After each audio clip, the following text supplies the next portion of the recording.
Hello everyone, welcome to Kalam's answer writing session for the day.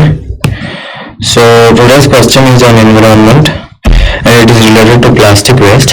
This can be categorized as a static question because plastic waste, electronic waste, land waste and so on, these are all basically the types of pollution which are plaguing the biosphere.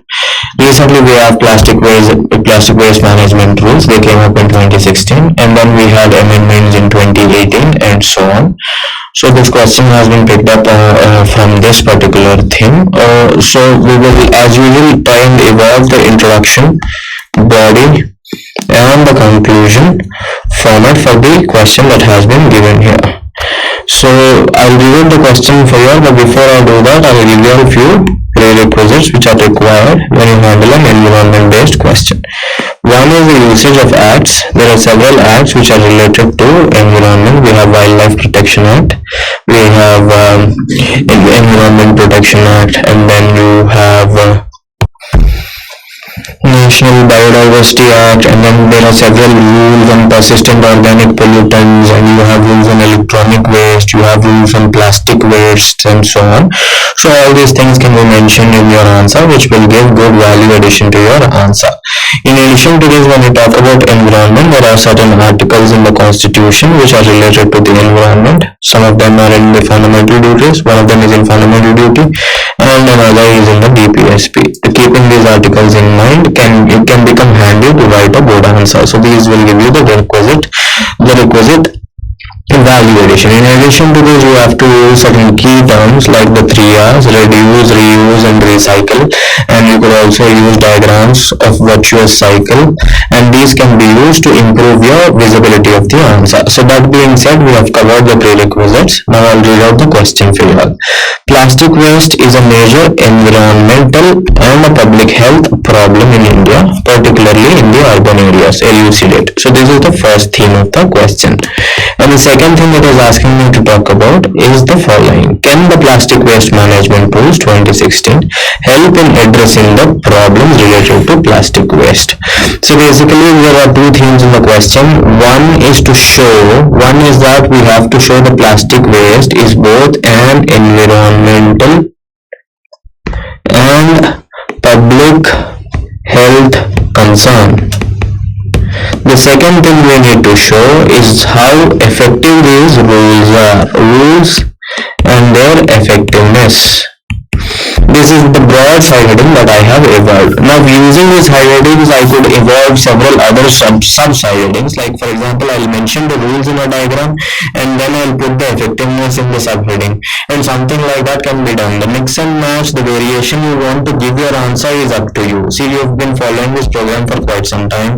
You know how to make these diagrams. You know how to create that uniqueness in your answer. So the side-headings that you will have to broadly match the mandate of the question. But the way in which you order the side headings or the way in which you write them, like which of the diagram, which of the side headings would be addressed in point format, all that is up to you. So these are the broad side headings. Firstly, I have to talk about how plastic waste is a major environmental and public health problem with focus on what?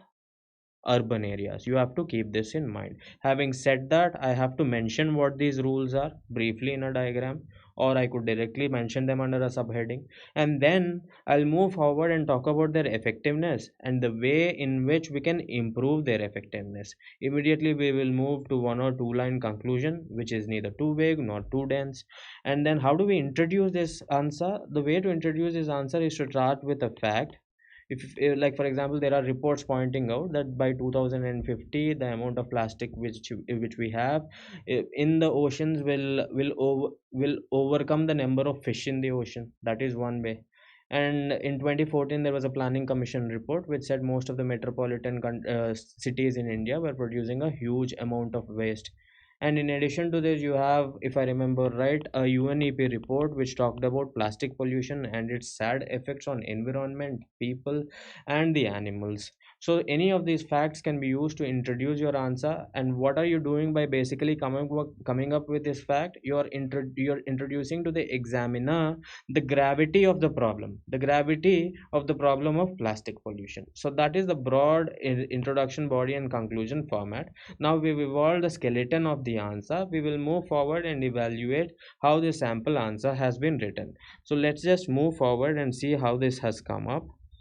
This person starts with a fact. He has a report in hand. Planning Commission has reported that major metropolitan cities in India produce 15,000 tons of plastic waste per day.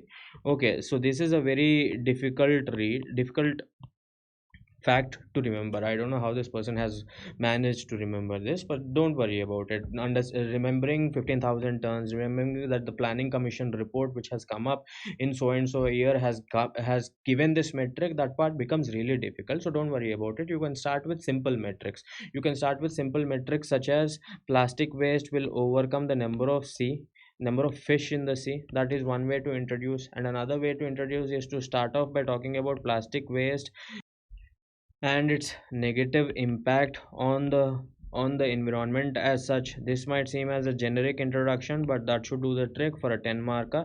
Don't spend too much time trying to come up with a fact if you don't have a fact. So let's move forward and see what this person does. Major environmental and public health concern, that is what he's trying to establish. One is that it is non-biodegradable.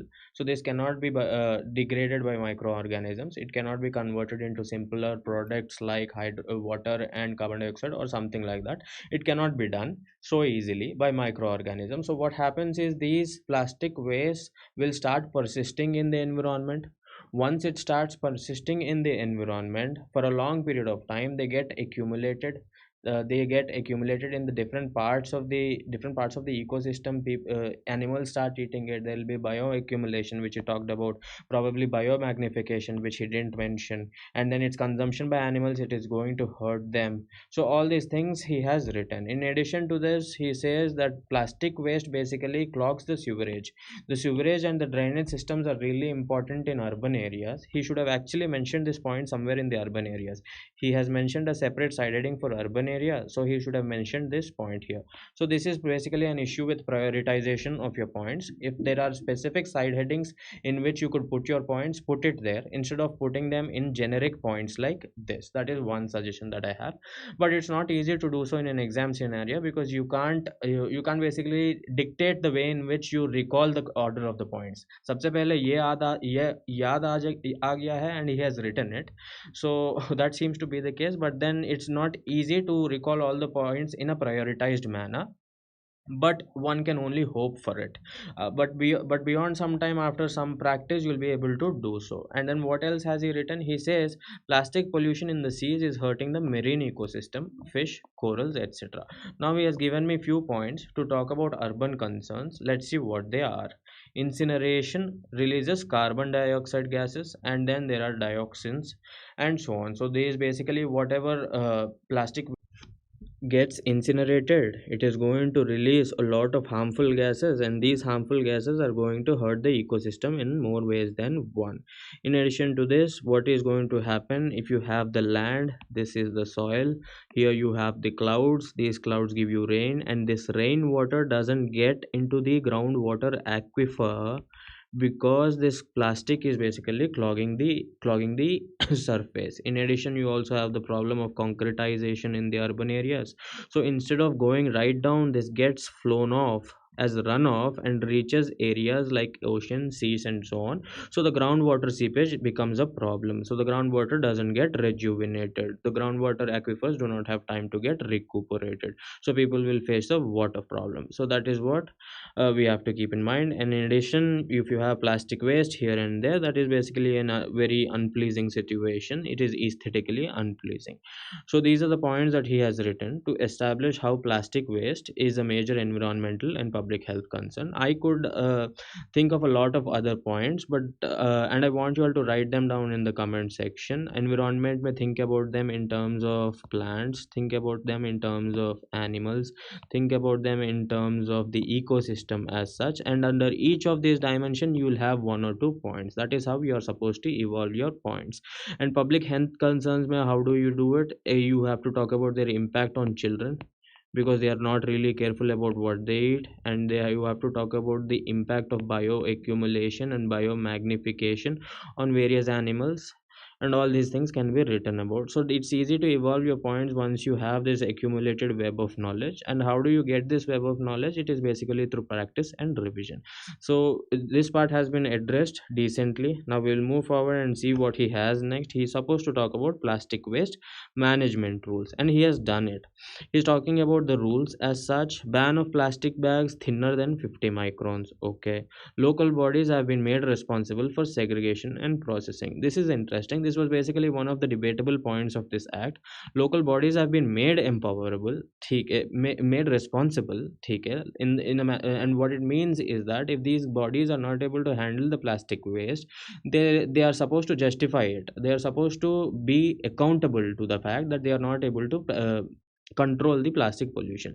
But the sad part is, I mean, what the debate was that these bodies were not sufficiently empowered in terms of functions and functionaries in order to carry out these activities of plastic waste management rules. So implement karne ke liye they didn't have sufficient manpower, neither did they have the power. So what was the point of coming up with this act, coming up with these rules? So this was another debate. And in addition to this, you have extended producer responsibility. From what I remember, extended producer responsibility came up in 2018. In 2016, it was only there in a nascent form. It was not explicitly remember. But if it is not the case, I want you all to put it down in the comment section. But this is a good point. Extended producer's responsibility is a good point. I want you all to explain what it is. It becomes really important for prelims. You have the concept of spot fines, and then you have rag pickers and kabaddi wallas. These people are the ones who don't have social security and so on. These are given some kind of introduction into the formal system through these rules. In addition to this, bulk generators. Who are these bulk generators? Like industries and so on, who we basically use plastics in a lot, plastics in a in a huge magnitude. They are supposed to keep audits, and then yeah, they were supposed to promote waste to energy and so on. He basically has given a lot of points under plastic waste management rules, and he has given me specific points instead of beating around the bush. So this is basically impressive. Let's see what he does. He's talking about effectiveness of the rules 2016. So here is the trick that I want you to remember. We have already written two subheadings. Now we are supposed to write about the effectiveness of the rules. If we started off with a subheading which says the problems, if we mention the problems in the rules, we are supposed to go with a way forward. अगर यहाँ पे if I start with the problems in the rules 2016, what I have to do is I have to end with a way forward, otherwise my answer becomes incomplete. So instead of doing that, he has put up a single side heading, keeping this space crunch in mind. So when you evolve your side heading, you also have to look at the space that you have left. Keep these things in mind. So he basically talked about both the problems in this act, in these rules that are there, and then he's also giving me the way forward. The rule should be complemented by value training and awareness. So this is a way forward. Promotion of alternatives like jute etc must be done simultaneously. This is another way forward. More than policy making, like coming up with these acts, we are also supposed to implement them. We were talking about local bodies, right? He also mentioned it here. The local bodies have been given responsibilities, yahan tak theek hai, but then they were not given sufficient powers. If they are not given sufficient powers, how are they supposed to implement the rules? So he is talking about implementation of the rules. So these, he basically has given some generic points. This point on local bodies is a good point, and promotion of alternatives like jute seems to be a good point. But overall the answer is good. I say that because it is a content dense answer, and what I mean by that is that he has written too many points. He has written a good number of points which are difficult to recall in the exam scenario. When you ask a question in plastic waste management rules, all of a sudden from GS3, there are so many things you read before the exam, you can't evolve more than 3 or 4 points under plastic waste management rules. So he seems to have remembered a lot. So that part is visible. That kind of revision in his schedule is visible to me. So that part is impressive. So when you write your answer, if you write some facts and so on, that is going to give the impression to the examiner that you have spent some time in internalizing the concept, in digesting the concept. So whenever you read facts, it is important that you digest them, not all of them, but a good number of them, which would be relevant in your answer writing. And also what I would suggest you to do is have your syllabus, if this is a syllabus, like for example in GS1 you have art and culture, and then you have history and so on. Under each of them you have a fact. Like for example in GS3, if there is governance, I could have a fact like for example pragati is a good governance model. So these facts become important. These could be my introductions, these could be my examples, these could be my conclusions. So overall, before you go to the exam, all you have to do is put this sheet in front of you, revise all the facts under each of the subheadings of the syllabus, and there you go. That should do the trick for your exam. So let's move to the conclusion. The rules, if implemented well, have the capacity to cleanse our ecosystem of plastic pollution. And in addition to this, you should have mentioned SDG, that is relevant here. You should have mentioned the article of the constitution, which is relevant here. So that is my review about this answer. This answer is an overall good answer. So even if he didn't write SDG and articles, it still looks good because he didn't deviate from the mandate of the question. And in fact he had stayed too much within the mandate of the question. Without writing generic points, he mostly has written specific points. So I hope you have learned something from the discussion. I want you to make some short notes out of this discussion, keep it aside, and then revise it from time to time. That should be the discussion for the day. I'll see you all tomorrow. Thank you.